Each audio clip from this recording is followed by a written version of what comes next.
Subscribe to Film Companion for your film fix. Hit the bell icon so you never miss an update. Hey guys, and welcome to another Streaming with Suchin.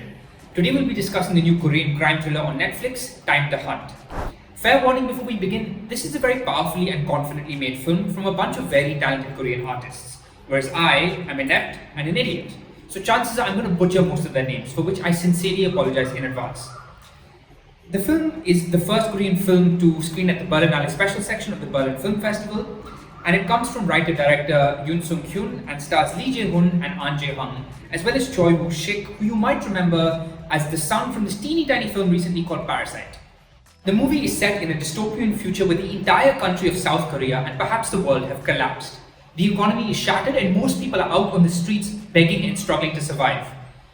Writer-director Yoo Sung-hyun, together with his cinematographer, marvelously create a mood so you can feel the hopelessness and dread in the air of a dying country. Fair warning though, this may not be a film that some of you want to watch right now, given that it really feels like a distinct scary possibility of where all of this is headed. Put it this way, if Contagion is the scariest thing you can watch right now in regards to the pandemic, this is the same for the current state of the economy.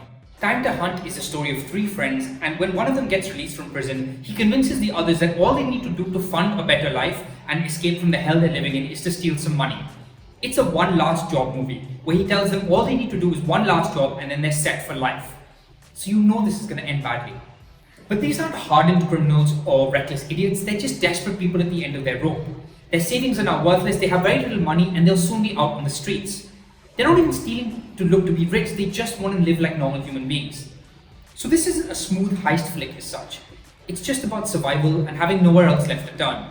So the three decide to loot the casino run by gangsters, and the way the heist unfolds is a masterclass in tension. There's this one glorious moment where they're just about to barge into the casinos with the guns blazing, and they're standing there just shivering and afraid about what's about to happen. And it's a thing of panicked beauty. As we see them go about the heist, it becomes clear that this is a taste your knuckles kind of film. Because I swear, the whole time the job was going down and they were just trying to make it out of there alive, I was like this. I was doing push-ups, drinking beer and listening to rap music.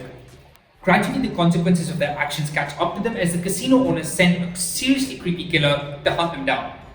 Till this point, the film is a tender and sensitive take on humanity and survival, but here's where it goes into full-blown thriller territory. But not the car chases and gunfights kind, this is pure psychological terror. As the three are on the run, wherever they go, the assassin always manages to catch up to them, leaving them in a constant state of panic of being caught and killed. Here, Time to Hunt reminded me of films like Sanal Kumar's S. Durga or even the recent 1917, where you, the viewer, are put in a near constant state of heart-racing tension without a second to breathe. But this is also where the film starts to lose steam somewhat. As the three try and outrun the assassin, things start to feel repetitive, and you feel like situations are being engineered just to maintain that tension. As it goes on, the film also starts to feel more and more conventional as it becomes more about adrenaline, excitement, and entertainment versus the more sensitive storytelling of the first half. And to that extent, it kind of feels like the film that ends is different from the one that begins. Still, Time to Hunt is still an achievement for just how tightly it holds you, as well as how accessible it is. Not to mention strong performances from all three leads, who shine not only in the warmth and chemistry of their friendship, but also as they slowly start to lose their minds while on the run for their lives.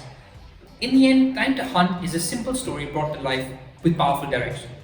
It's an immersive survival thriller that swallows you whole, but at its core, it's a story of connection between three friends who get punished for daring to want a better life.